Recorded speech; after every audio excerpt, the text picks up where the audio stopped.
But this one, it's not a problem. Immediately after crossing into Namibia, I was greeted by some very friendly and interested policemen. When will you reach your final destination? How? This playful start had given me a great taster for what was to come, but after 120 k's, I was keen to get to the camp.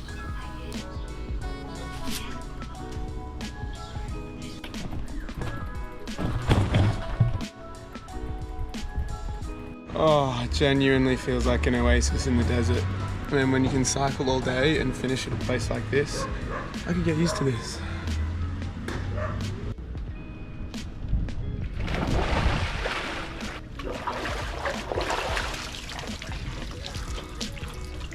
Man, I don't know what it is, I just feel so calm here and relaxed. I mean, to be honest, look at bloody pheasants and chooks running around everywhere.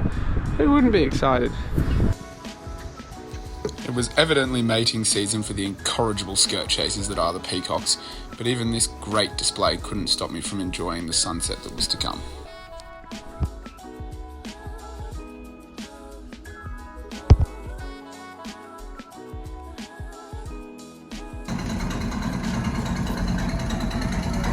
Fresh bread packed, it was time to join the shepherds and head out into the canyons for a big day on the bike.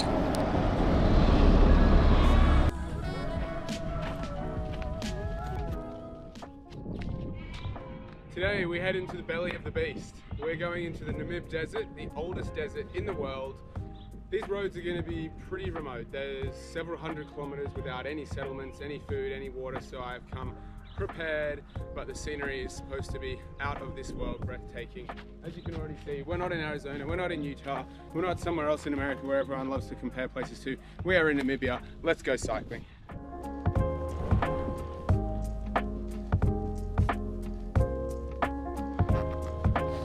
My first taste of truly Martian landscape was also mirrored with my first taste of another cyclist.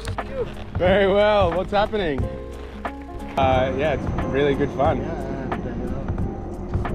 Hello, my name is Kamran. I'm from Pakistan and I have been cycling around the world for past 9 years or so.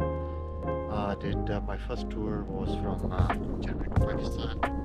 Then in 2016, I was in Argentina, started another bicycle tour from Ushuaia, Argentina to Alaska, took 4 years, and started in the Middle East. And then cycling Africa for the last 10 months and slowly making my way down to Cape Town. And today is going to be a historic day for me as I enter South Africa, which has been like a dream for a long time. It was absolutely great to chat shop for a while, but we were rudely interrupted.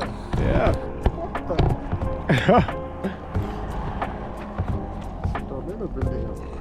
Right. Thank you, my man. I appreciate it so much. Keep in touch, yeah? Yeah, keep in touch. Have a great day. Awesome. Cheers. What a ledge. The next town I came across was a really interesting one that was built in the same totally thatched Hey man, style. how are you? Sorry, I'm Alex. Nice to meet you. Oh yeah, around here? Cool. Thank you.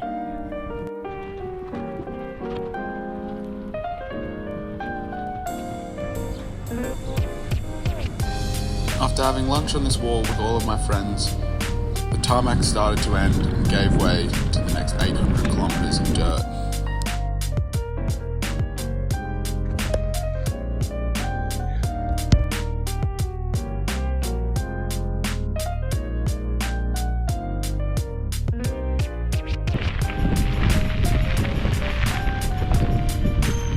The going was tough and the climbs were oh so steep, but my god were the views worth it.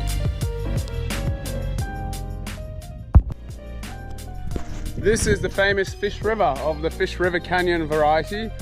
This is usually flowing. It's a very, very dry season, so hopefully I can find some water to drink.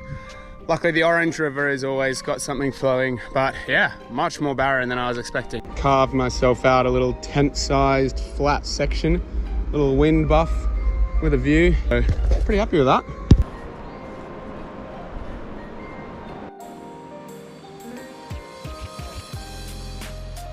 So we've got the Sawyer on there, You can really just get water from anywhere. I mean, I don't really want to be drinking stagnant water. This is the Orange River, so it's flowing. But you could if you were in a pinch. This, as you know, removes all the microplastics, bacteria, protozoa. But then if you're really worried, SteriPen. Put it in the bottle. Once you're finished, you get the little smiley face on here. It's a very nice little endorphin rush. Have clean water. Sip on that.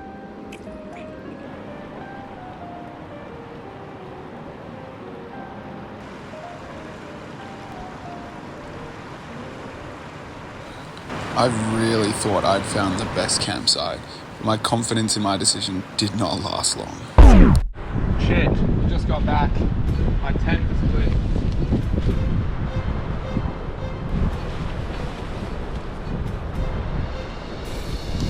Well, I'm kind of screwed. The wind's picking up from that direction and there's nowhere that's going to be even close to protect tonight.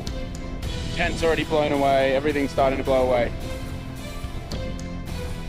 Far out, the wind's getting way stronger. I've had to run the tent over behind some bushes and do the fastest bootleg pack up. Now I'm pushing the bike through this deep sand. So after a few attempts, I've decided I have to come into this little gully, which is void of wind, but that was a little crazy there for a second.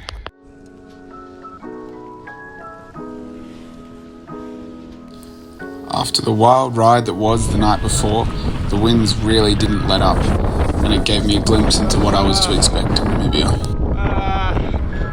Coming into the very small mining town of Roshpina, between Ostenker yesterday and us tomorrow, 300 and something kilometers, and this is the only town. So this is about as packed out as I'll be on the whole journey. Got 2 litres on the back, got the solar charger going, got the tank full food, full water for the next 2 days. Thanks to this little man. Cheers, buddy. This headwind is so strong that I'm on a straight road flat, less than 10 k's an hour. It's just oh, thank you, mate. Thanks, man. I really appreciate it. What was your name? Bruno. Bruno. Thanks, man. Thanks. Have a good day. Thank you. Alright, awesome. Cheers. Despite the epic generosity of the Namibian people, it didn't help the wind. I've been waiting all day to get to this turn in the road, and if I get around it and there's a tailwind, I think I'll cry, and then I can do another 20-30 k's. If I don't, I'm stopping. No tears, but a tailwind. Push on for a bit longer today. 120 k's and change, so it'll be good to get a couple more done. Looks like Dad's going to be working late tonight. I'm not going to tell the truth. As I raced the spectacular sunset towards the only building in the entire stretch of road, I made it with what minutes a to way spare. to end the day.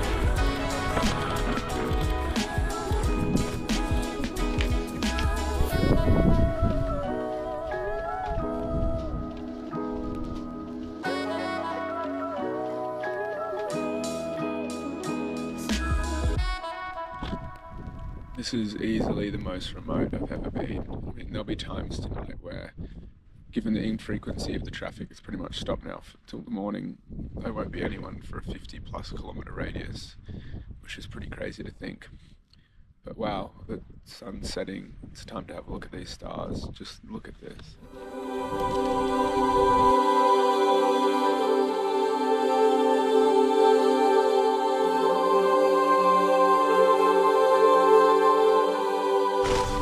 It's the middle of the night and we are stuck in the middle of the Namib desert alone in a windstorm. I awoke to what would turn out to be one of the toughest days of my life.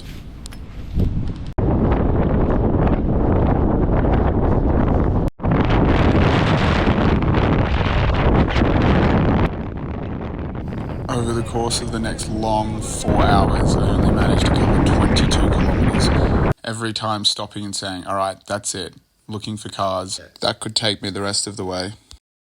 That just kind of broke me. It was the first car in an hour and it just drove past. I don't know why I didn't stop. There'll be another one. And then with nothing better to do, continue. Before giving up again 500 metres down the road, frustrated. Oh my god! Every person just drives past! After everyone thinking I was trying to carjack them, Henry and AD were nice enough to pull over and give me a ride.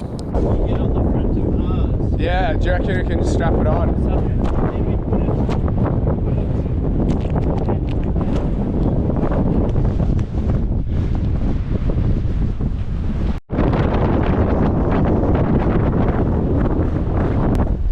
With the riffraff duly attended to, it was off to Al's, where I was treated to a coffee, a cake and a bacon egg roll.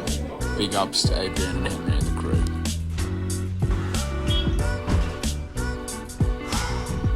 Wow. What a day. No rest for this boy because the thumb was out and I was on my way to Kolmanskop for a side quest. Andrew picked me up and he was a proper gentleman, taking me all the way to the door, not even accepting anything in return. No. You sure? Along the way. No. Thank you, Andrew. You guys are amazing. Thank you so much for everything. I appreciate it. With that, I welcome you to the old mining town of Kolmanskop.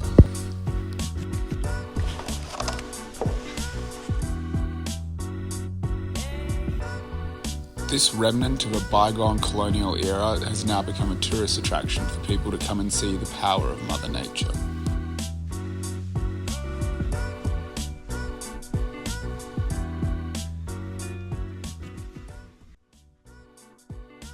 So the mine was mainly in operation between 1905 and the late 30s, but due to a decrease in the number of diamonds in the area, Great Depression and World Wars, a lot of it moved down south towards Oranjemund, and this was left to the elements.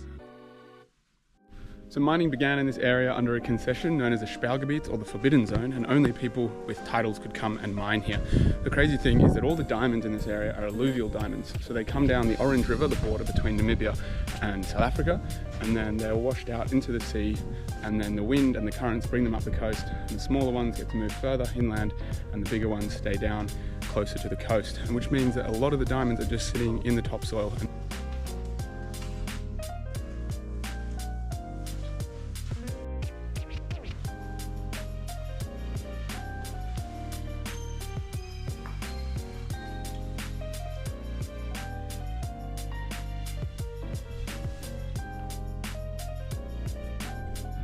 What I find kind of crazy is that people lived here until the 50s, so I guess it's a testament to the veracity of the sandstorms that they get here, that everything just looks so dilapidated and abandoned. Like, look at this porch here.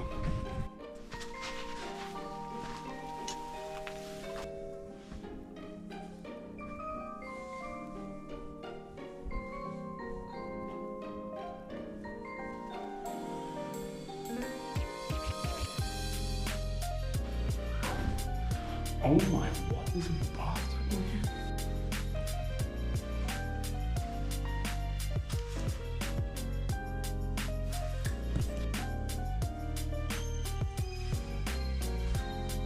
As I walked around the corridors and counted my lucky stars for being here, I knew it was time to head back to Aus for a nice meal.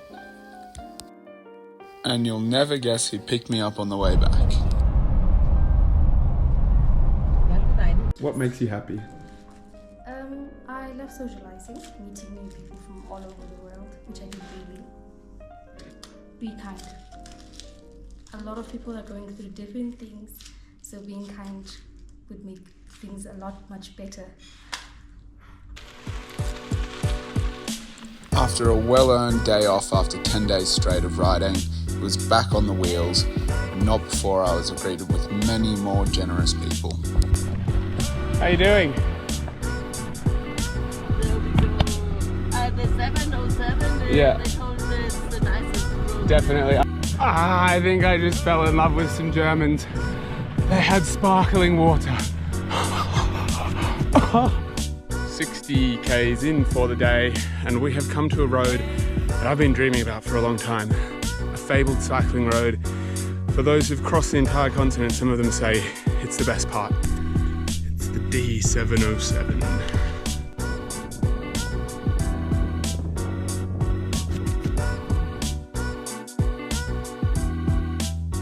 The D707 certainly lived up to expectations at the start as I zipped through bright orange deserts with diverse landscapes at every corner.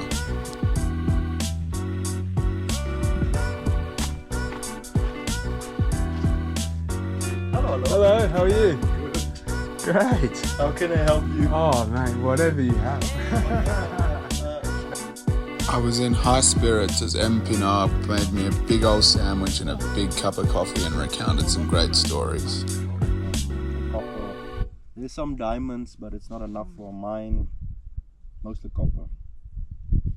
Little did I know as I continued on, I was heading into one of the toughest afternoons of my entire life. Ah, my familiar friend, headwind and crosswind. Made even harder on this nice, fine, thick sand.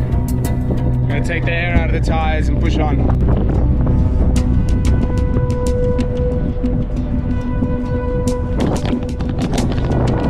Well, this is pretty scary. There's a headwind again, 30 k's maybe, but this time we're in a foot of fine dirt. I have to push the bike. I can't even.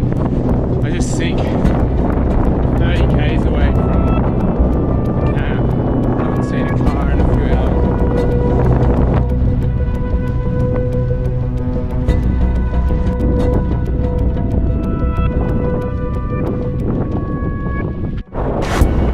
As you can see, that's about 3 different attempts to just get started again. It's so deep, I just can't move, man. I'm just stuck here. Look at this place. Like, where am I?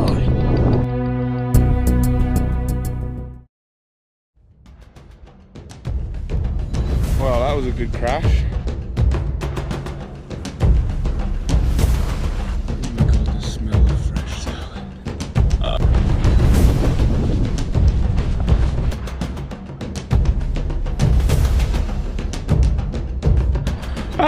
This is the biggest rush ever!